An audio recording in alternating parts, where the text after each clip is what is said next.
The invitation arrived in the late afternoon, tucked inside a small, weathered envelope with no return address. It was handwritten in delicate cursive on cream-colored stationery, the kind no one used anymore.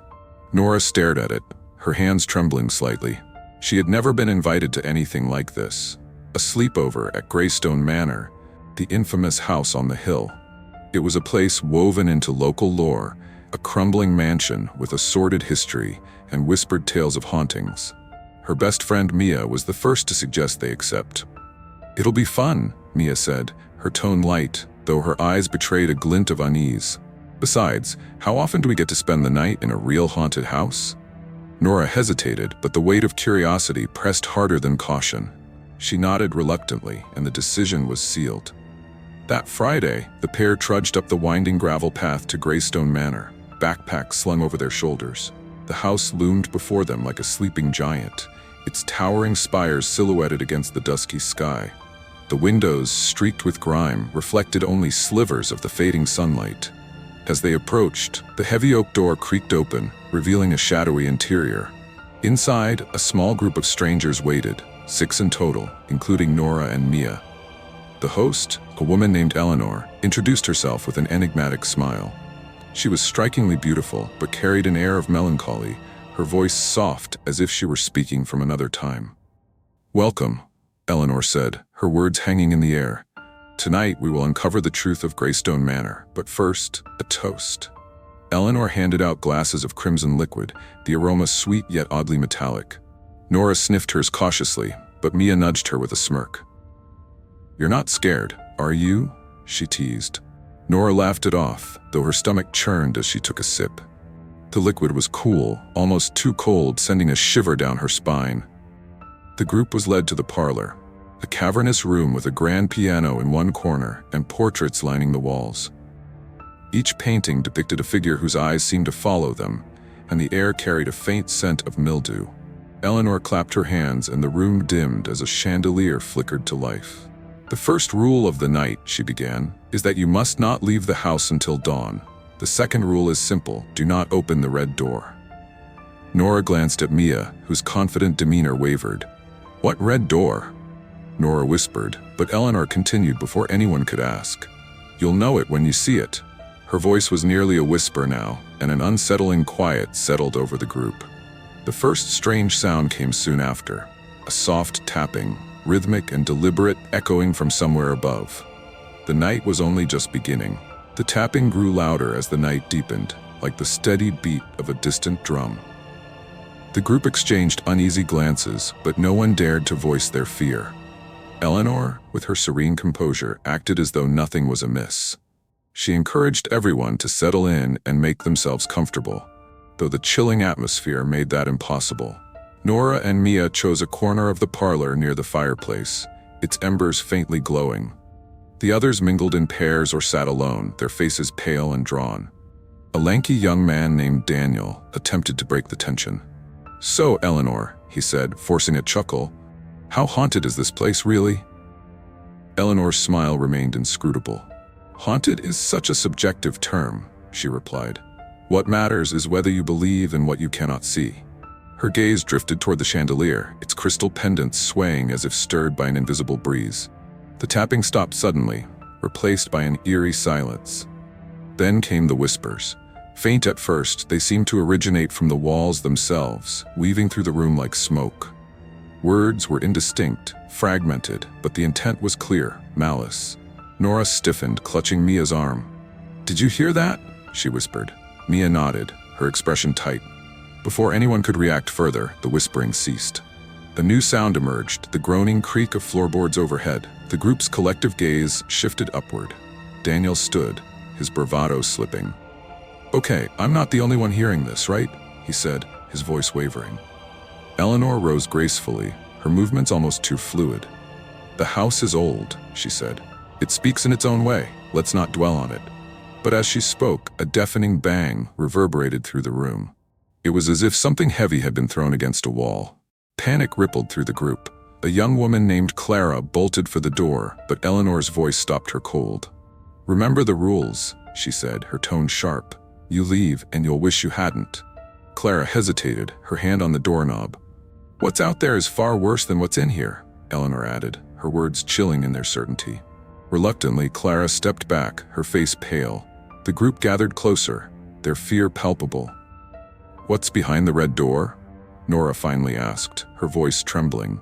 Eleanor's gaze locked onto hers, and for a moment, the room felt impossibly still. The red door, Eleanor said softly, is where the house keeps its secrets. It is not for you to open. A sudden crash shattered the tension. A vase had fallen from a side table, though no one had been near it. The whispers returned, louder this time, and unmistakable. They spoke one word in unison, over and over, come. The word come echoed in the parlor like a summons, the air growing heavier with each repetition. Nora's chest tightened, her instincts screaming to run, but there was nowhere to go. Eleanor remained composed, her expression unreadable as the rest of the group fidgeted nervously. Is this some kind of sick joke? Daniel demanded, his voice cracking. Because if it is, I'm not laughing. Eleanor met his gaze calmly. The house is calling, she said. Whether you answer is up to you. Her cryptic response only fueled the rising panic. Then, Clara screamed. Everyone turned to see her pointing at the far wall, where the wallpaper had begun to peel away on its own, revealing something beneath. It was a door, its surface painted a deep, almost glowing crimson. The group stared in stunned silence as the whispers grew louder, more insistent. Mia grabbed Nora's hand. We're not going near that thing, she said firmly, her tone laced with both fear and determination. Nora nodded, but her eyes remained fixed on the door. It seemed to pulse faintly as though it were alive. The whispers twisted into fragmented phrases. Help us, find us, set us free. Daniel, perhaps out of bravado or sheer desperation, took a step toward the door. Don't, Eleanor warned, her voice sharp for the first time. The door is not for you. But Daniel hesitated only briefly before placing his hand on the cold brass handle. The moment he touched it, the room plunged into darkness. Gasps and cries filled the air as the group scrambled for footing. When the light returned, dim and flickering from the chandelier, Daniel was gone. The door was still closed, its surface unmarred, but a faint trail of blood led away from where he had stood. What just happened? Clara shrieked, her voice bordering on hysteria. Eleanor ignored her, addressing the group instead. The house requires balance, she said. One of you has crossed the threshold. Now, it will decide the rest. Mia clutched Nora's arm tightly. This is insane, she whispered. We have to get out of here. But before they could act, the whispers shifted again, their tone more urgent. This time, they spoke directly to Nora. You. The word seemed to reverberate inside her skull. Nora felt an irresistible pull toward the red door. It was as if invisible hands were guiding her steps. Nora, no, Mia cried, pulling her back, but the force was too strong.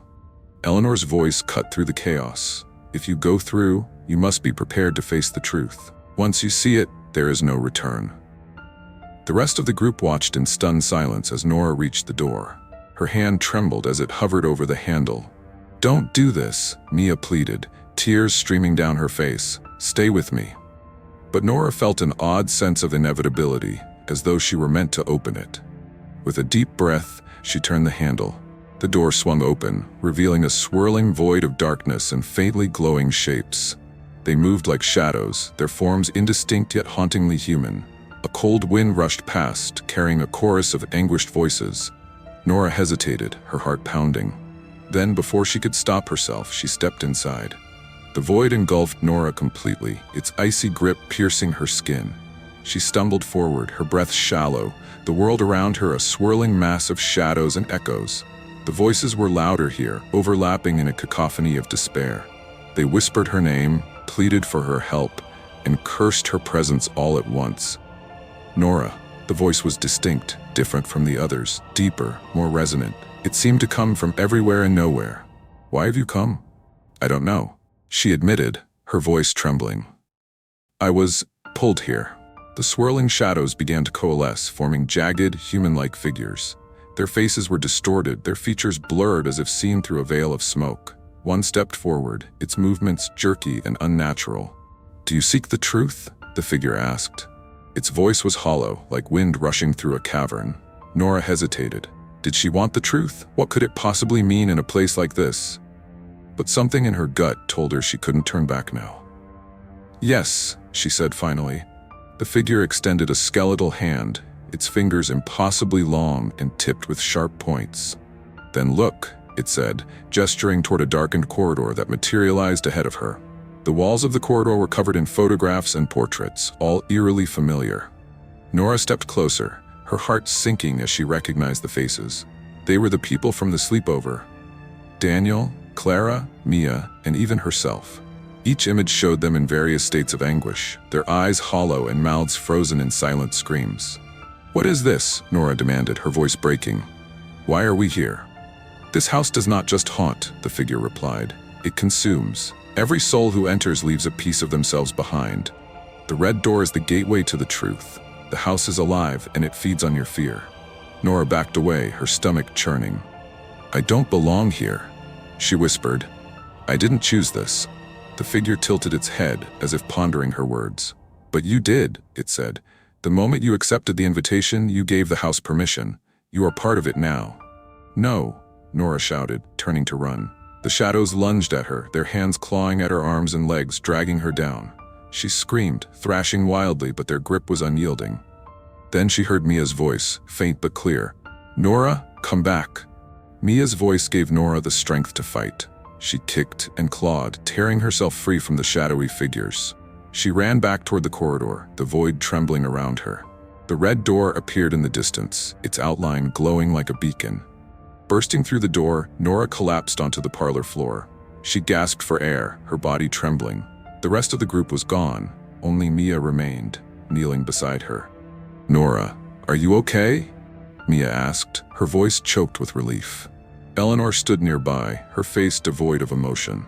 "You've seen the truth," she said simply. "Few ever return. The house has taken what it needed." "What about the others?" Nora demanded, her voice raw. Eleanor's gaze shifted toward the portraits on the wall. They were still there, but the faces of the others had faded, their features now indistinct smudges. "You must leave before it takes more," Eleanor said. She opened the front door, the night air rushing in. Nora and Mia didn't hesitate. They ran out into the darkness, the house looming behind them like a predator, watching its prey escape. As they reached the base of the hill, Nora looked back one last time. The house seemed to wink out of existence, disappearing into the night as if it had never been there. But the weight in her chest told her otherwise. A piece of her would always remain within its walls, and deep down, she knew the house wasn't finished with her yet.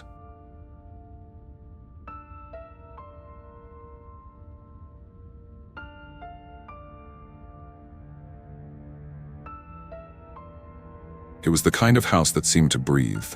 Nestled at the edge of an ancient forest in the sleepy town of Harrow's Edge, the Harrington Manor had sat vacant for decades, its windows like dark, soulless eyes. Local legends kept kids away, but for Melody Jacobs and her two best friends, Ella and Sam, the house was a challenge.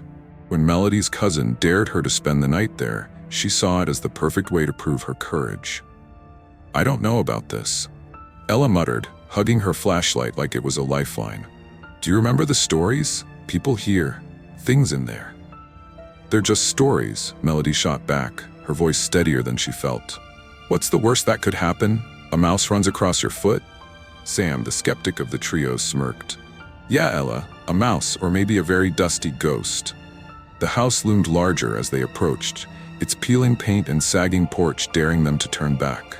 The air felt heavy, as if the trees and the house itself were holding their breath.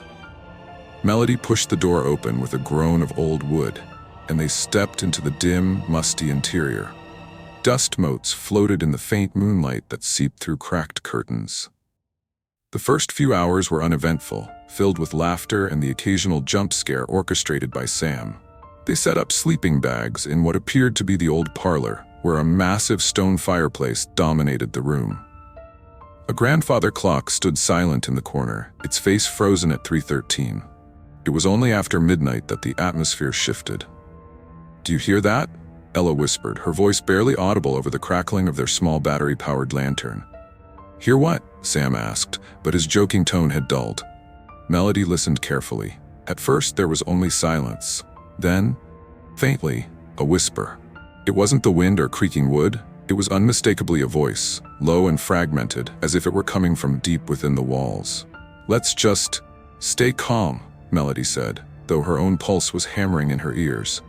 She tried to convince herself it was just the power of suggestion, a trick of the mind, but then the whisper turned into a groan, a deep, guttural sound that seemed to vibrate through the very floorboards. Sam stood abruptly, his face pale. "Okay, joke's over. Who's messing with us?" "No one's messing with us," Ella whimpered. She grabbed Melody's arm, her nails digging in. "Mel, we should go." But the door slammed shut before they could move, the sound echoing like a gunshot through the house. Melody ran to it and yanked the handle, but it wouldn't budge. Behind her, the groan had turned into a chorus of voices, moaning, laughing, whispering. "Who's there?" Melody shouted, her voice breaking. "Show yourself!" A sudden crash came from the upstairs, and all three of them froze. The laughter stopped, replaced by an eerie silence. The clock in the corner chimed once, though it hadn't worked in decades, and then something began descending the stairs. The sound wasn't footsteps exactly. It was heavier, dragging, as if something too large for the house was pulling itself downward. Melody turned to her friends, her fear mirrored in their wide eyes. "This is not funny anymore," Sam said, his voice shaking. But there was no answer. Only the sound of whatever was coming for them. The sound grew louder, a wet, dragging scrape that echoed through the walls. Melody's heart pounded so fiercely she thought it might drown out the noise, but no. There it was, coming closer with every beat of her pulse.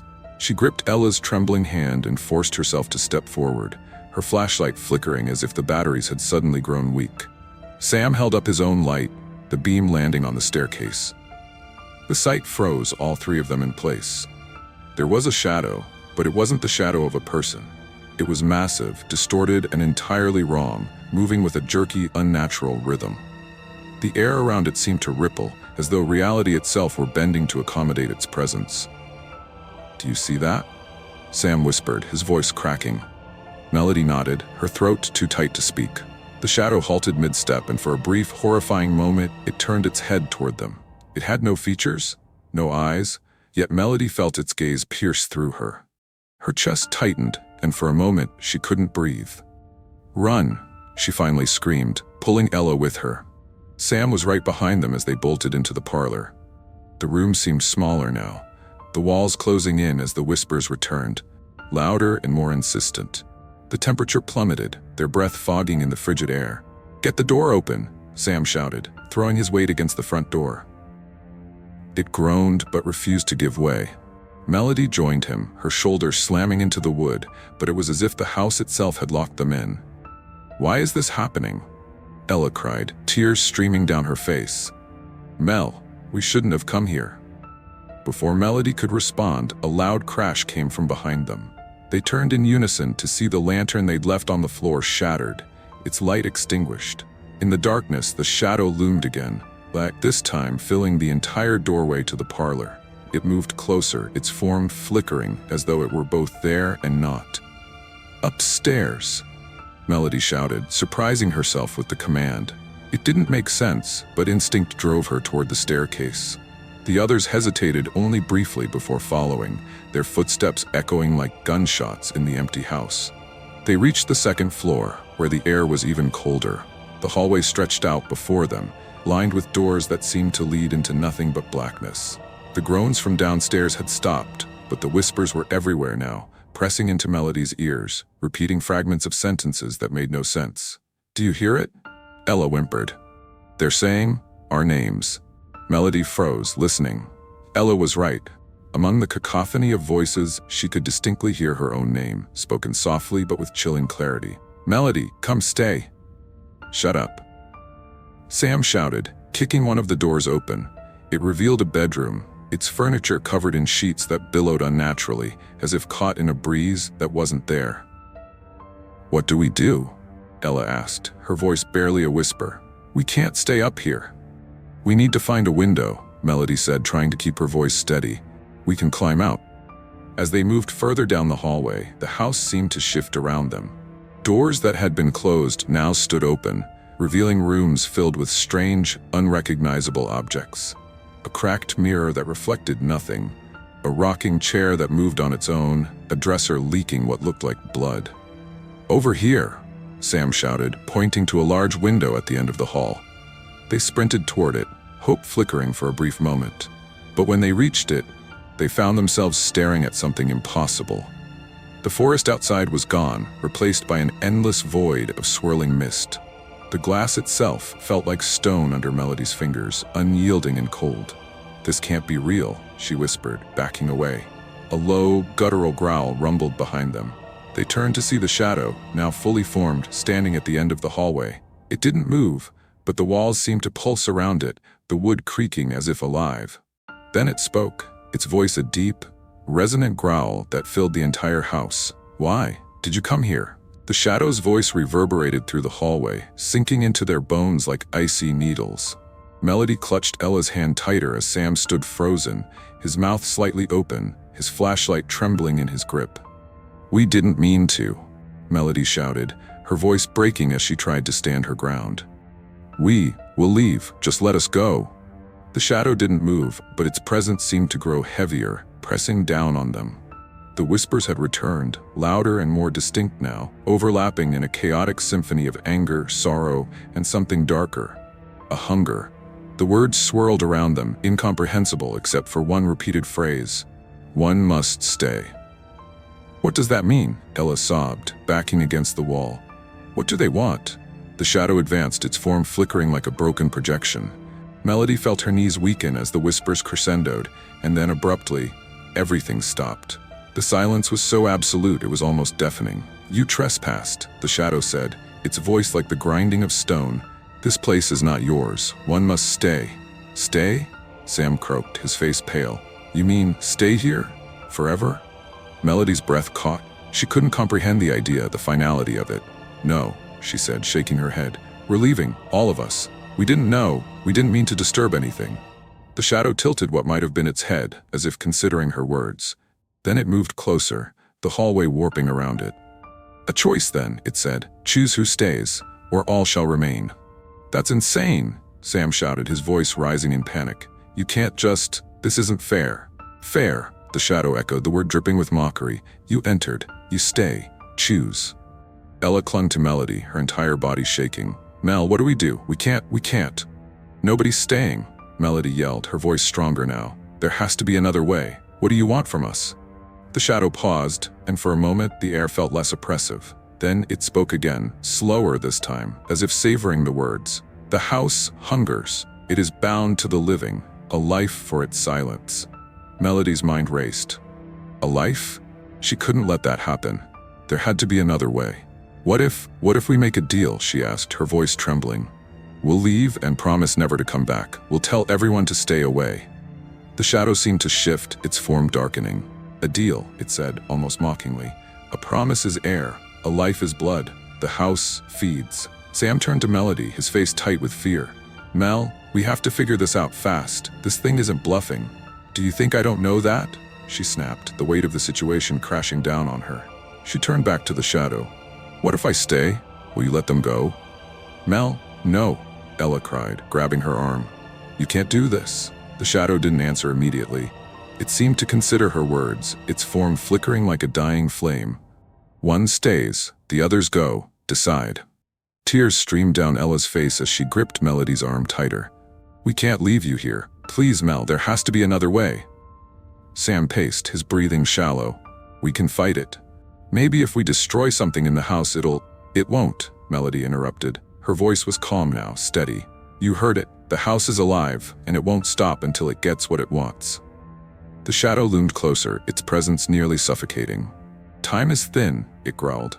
"Choose." Melody looked at her friends, her heart breaking. She couldn't ask them to stay. Sam had his whole life ahead of him, and Ella was like a sister to her. She had to make the choice. "I'll stay," she said, her voice firm. "Let them go." "No!" Ella screamed, throwing her arms around Melody. Her sobs were so intense they shook her entire frame. "You can't. We'll find another way. There has to be another way." Melody held her friend tightly, swallowing her own fear. "Ella, listen to me. If we don't do this, none of us get out. This is the only way." "You don't know that," Sam shouted, pacing furiously. Maybe if we stall, if we keep it talking, someone will come looking for us. No one's coming, Sam, Melody said, her voice low but firm. You know that as well as I do. We're on our own. The shadow waited in silence, its massive form blocking the hallway, its darkness seeping into the walls. It seemed to grow more substantial the longer they hesitated, as if feeding off their fear. Melody turned to face it, her hands clenched into fists. If I stay, you let them leave. Swear it.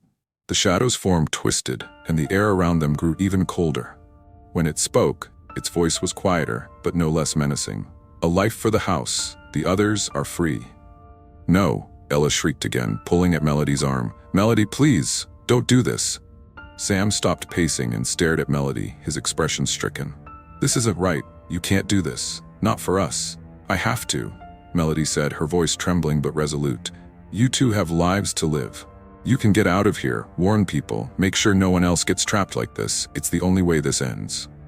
The shadow stretched its arm-like form toward her, the darkness curling like smoke. Step forward. Give yourself. Melody inhaled deeply and took a step toward the shadow. It was as though the weight of the air doubled, pressing her down with every movement. She turned back to Ella and Sam, her vision blurred by tears. Promise me you'll go. Promise me you'll live your lives. Melody, Sam whispered, his voice cracking. Promise me, she demanded, her voice firm despite the tears running down her cheeks. Ella nodded first, her face pale and streaked with tears. I promise, she choked out. Sam hesitated but finally gave a solemn nod. I promise. Satisfied, Melody turned back to the shadow. I'm ready.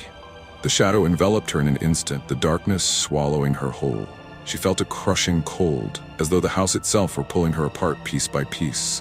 The whispers were deafening now, spiraling through her mind, but amidst the chaos, she heard a faint voice, her own voice.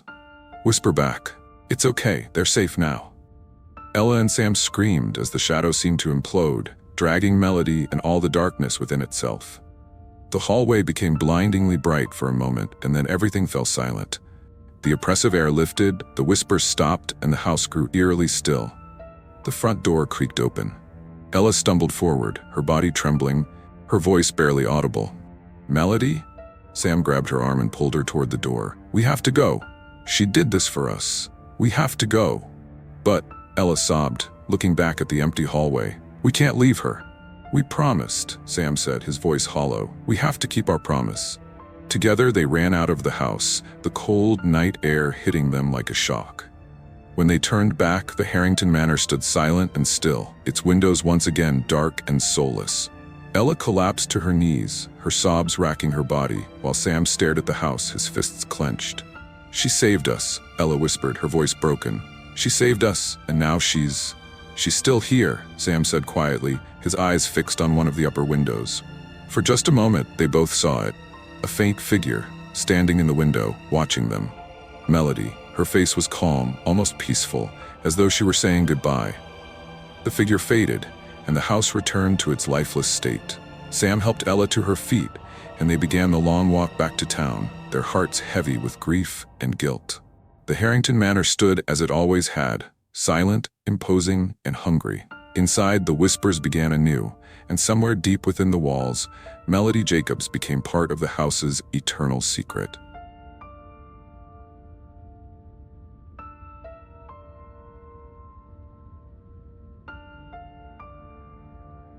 It started innocently enough, as these things often do. Emily Jenkins was an ordinary teenager in a small, sleepy town tucked into the New England countryside. Her life revolved around school, her small circle of friends, and the typical teenage dilemmas of social acceptance. When her new neighbor, the enigmatic Lila Davenport, invited her to a sleepover, Emily didn't think twice. After all, it wasn't every day that someone new moved into the old, dilapidated house on Sycamore Lane, a house with its own whispers of ghost stories passed down through the years. The house itself was a sprawling Victorian with peeling white paint and windows like empty eyes. Emily had never paid much attention to it before Lila arrived. Lila, with her dark hair, piercing green eyes, and a smile that never quite reached her face, was a puzzle Emily was eager to solve. It's just me and my mom in that big old house, Lila had said casually at lunch one day, her voice dripping with nonchalance. You should come over. It'll be fun. Emily hesitated for only a moment. Sure, she replied, feigning the same casual tone. But something about Lila's gaze made her stomach twist, like being watched by a predator that hadn't decided whether or not to pounce. The night of the sleepover arrived, and Emily packed her sleeping bag and a flashlight, just in case. Her mom dropped her off with a reassuring smile, unaware of the unease prickling at the back of Emily's mind. The house loomed in the evening light, its shadow stretching long and dark across the overgrown yard. Lila greeted her at the door with that same distant smile, but there was something else in her eyes now. Something like relief. Inside, the house smelled of age and dust, and the furniture looked like it hadn't been moved in decades. The wallpaper was a faded floral pattern, curling at the edges, and the floorboards creaked underfoot as if the house were groaning in protest. "Where's your mom?" Emily asked, trying to mask her discomfort. "She's out," Lila said quickly, brushing past the question. "It's just us tonight."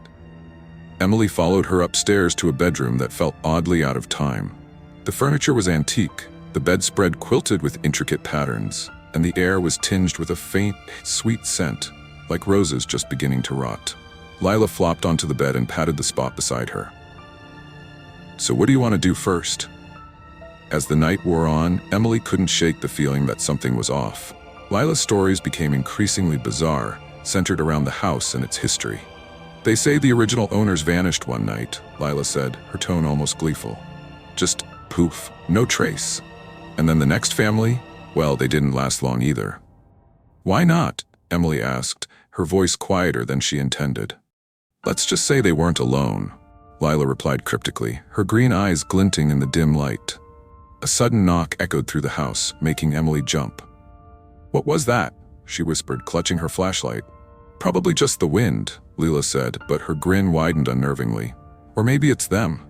The air seemed to grow colder as the night deepened, and strange sounds began to filter through the walls. Soft whispers, faint footsteps, and the unmistakable creak of a door opening somewhere in the house. Emily tried to rationalize it, telling herself it was an old house and old houses made noises. But when she looked at Lila, she saw no trace of fear. Instead, there was something else, something that made Emily's blood run cold. "Are you scared, Emily?" Lila asked, her voice lilting like a lullaby. "No," Emily lied. But she was. The whispers grew louder as the clock crept toward midnight. Emily clutched her flashlight tighter, her knuckles whitening. She was no longer trying to convince herself that the noises were normal. They weren't. The creaks and whispers seemed deliberate, purposeful, like the house itself was alive and toying with her. "Do you hear that?" she asked, her voice trembling. Lila tilted her head, as if straining to listen, and then shrugged. "It's just the house settling," she said, but her tone was too casual, too rehearsed. Emily wasn't buying it. "You're messing with me, aren't you?" she said, forcing a nervous laugh. Lila's lips curved into that unsettling smile again. "Maybe," she said, but the glint in her eyes suggested otherwise. A loud thud from downstairs made Emily jump to her feet. "Okay, what was that?" she demanded. Lila's expression shifted, her smile fading. For the first time that night, she looked genuinely uneasy. "Probably just the wind?" she repeated, but there was no conviction in her voice now. Emily wasn't about to let it go. "We should check," she said, already moving toward the door. "No," Lila's voice cracked like a whip, stopping Emily in her tracks. "I mean, we don't have to. It's nothing, really." But it didn't feel like nothing. Against her better judgment, Emily pushed past Lila and crept downstairs, flashlight in hand. The house was deathly silent now, the kind of silence that pressed against your ears and made your heartbeat seem deafening. The living room was just as they had left it, dark and empty, but the front door, which had been locked earlier, was now ajar, its edges trembling as if touched by an invisible hand. "Lila," Emily called, her voice barely above a whisper. Lila appeared at the top of the stairs, her face pale and her eyes wide. "You shouldn't have come down here," she said, her voice shaking. "Why not?" Emily asked, her flashlight beam flickering, as if in response to her growing unease. Lila didn't answer. Instead, she pointed toward the corner of the room. Emily followed her gaze and froze. A dark figure stood there, motionless, its outline barely distinguishable from the shadows. It was tall, unnaturally so, and its head was tilted as if studying her. Emily's breath caught in her throat. Who is that? Leela didn't respond. She was already backing away, her face etched with terror. The figure began to move then, stepping out of the shadows with an unnatural, jerky gait. Its face, or what should have been its face, was a blank, featureless void. Emily screamed, dropping her flashlight. Darkness swallowed the room, and in that instant, the house seemed to come alive. The walls groaned, the floorboards buckled, and the whispers turned into guttural moans that echoed from every corner. "Run!" Lila shouted, her voice cutting through the chaos. Emily didn't need to be told twice. She bolted up the stairs, her legs trembling with adrenaline. But as she reached the top, the air around her grew heavy, almost suffocating. It was as if the house itself was trying to stop her, its unseen hands clawing at her limbs. When she stumbled into the bedroom, Lila was already there, her back pressed against the far wall. "It's them," she said, her voice barely audible. "They're here." "Who?" Emily demanded, slamming the door shut behind her. Lila's eyes filled with tears, and for the first time, she looked genuinely vulnerable. "The ones who never left," she whispered. As if on cue, the door began to rattle violently, the sound like nails scraping against wood. The whispers outside grew louder, more insistent, and the air in the room grew colder, frost forming on the edges of the window. Emily turned to Lila, her voice rising in panic. "What's going on, Leela? What aren't you telling me?" But Lila didn't answer. She was staring at the door, her lips moving silently as if praying or begging. The rattling stopped abruptly, and for a moment there was silence. Then, slowly, the doorknob began to turn. The doorknob twisted with an agonizing slowness, the metallic creak reverberating in the frigid air. Emily's breath caught as she grabbed Lila by the shoulders and shook her. "Lila, you need to tell me what's happening right now." Tears streamed down Lila's pale face, her green eyes shimmering with guilt and fear. "I'm sorry," she whispered. "I thought I could control it. I thought it would leave you alone." "Control what?" Emily's voice cracked as the door shuddered under the force of unseen hands pounding against it. "The house," Lila admitted, her voice a broken thread. "It's alive. It feeds on people. It's always hungry. That's why no one stays here for long." Emily stumbled back, her mind reeling. "You brought me here on purpose?" she asked, her voice trembling with a mixture of fury and terror. Lila nodded, her face crumpling. "It won't let me leave unless I give it someone else," she confessed, her words coming out in a rush. "I didn't want to, Emily, I swear. But it doesn't give you a choice." Before Emily could respond, the door burst open with a deafening crash. The dark figure from downstairs stood in the doorway, its head still tilted in that unnervingly inquisitive way. Its featureless face seemed to absorb the light, drawing the room into deeper shadow. "Stay back!" Emily screamed, her voice echoing like a fragile plea. She grabbed the only weapon within reach, a brass candlestick from the nightstand, and brandished it like a sword. The figure didn't flinch. Instead, it stepped into the room, the temperature dropping further with each of its jerky, unnatural movements. Behind it, more shapes began to materialize in the hallway. Vague, shadowy figures with indistinct forms but an undeniable presence. "Emily, don't fight it," Lila said, her voice hollow. "It's no use." Emily turned on her, her eyes blazing. "I'm not just going to give up," she spat. "If you knew what this place was, why didn't you warn me? Why didn't you stop this?" "I tried," Lila sobbed, backing into the corner. "I thought maybe it would be satisfied with me, but it always wants more. I thought maybe it would let me go this time." Emily felt a surge of anger, hot and sharp. "So you decided to sacrifice me instead?" she demanded, her grip tightening on the candlestick. The figure took another step forward, its presence overwhelming. The whispers had become a deafening cacophony now, and Emily could feel them pressing against her skull, filling her mind with dark, incomprehensible murmurs. She glanced at Lila, who was trembling and muttering under her breath, her words frantic and incoherent.